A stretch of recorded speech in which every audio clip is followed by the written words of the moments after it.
Chapter 10ல் வந்து differential calculus chapter 11th மேக்ஸில் 2 மார்க்கும் 3 மார்க்கும் ஃபஸ்ட்டு எழுதியிருக்கேன்.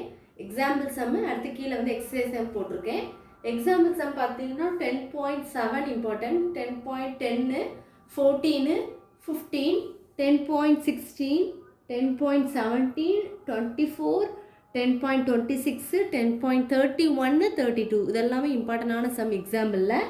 எக்ஸசைஸ் பார்த்தீங்கன்னா 10.2ல் வந்து எந்த சம்லாம் அப்படின்னா 1, 2, 3, 4, 7th some, 8th, 9th some, 10th, 11th some, அப்புறம் 14, 15, 16, 18, 19 இதெல்லாம் ரொம்ப இம்பார்ட்டண்டான சம்மு. 10.3ல் வந்து 2nd, 3rd, 5th, 6th some, 10th, 11th, 18th some, 20, 26, 27, 30 இதெல்லாமே 10.3 எக்ஸசைஸில் வந்து இதெல்லாம் இம்பார்ட்டண்டான சம்மு. 10.4ல் வந்து 1, 4, 16 அதுக்கடுத்து வந்து 5 மார்க் பார்த்தீங்கன்னா 5 மார்க் எக்ஸாம்பிள் சம் வந்து 10.19, 10.27, 10.34, 10.35, 36 இதெல்லாம் ரொம்ப இம்பார்ட்டண்டான சம். இதில் ரிப்பீட்டடாக கேட்ட கொஷின் வந்து 10.19, 34 ஆல்ரெடி ரொம்ப ரிப்பீட்டடாக கேட்டிருக்காங்க. அதனால் நல்லா போட்டு பார்த்துக்கோங்க. போட்டு பார்த்து அதுக்கப்புறம் நீங்கள் ரைட் பண்ணுங்கள்.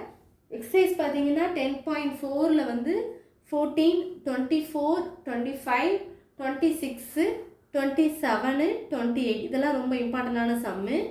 இதில் 26ம் 27ம் ரொம்ப ரொம்ப இம்பார்ட்டன்ட், ஆல்ரெடி கேட்ட கொஷின்ஸு. ஸோ இதெல்லாம் ரிப்பீட்டடான கொஷின்ஸ் தான் உங்களுக்கு வீடியோவாக போட்டிருக்கேன்.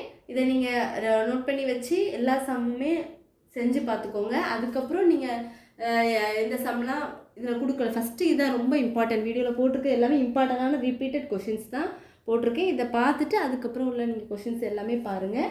எதுவும் டவுட்ஸ் இருந்தால், இந்த சம்மில் ஏதாவது டவுட் இருந்தால் கண்டிப்பாக கேளுங்க ஸ்டூடெண்ட்ஸ், கமெண்ட்டை நான் கிளியர் பண்ணிடுவேன் உங்களுக்கு.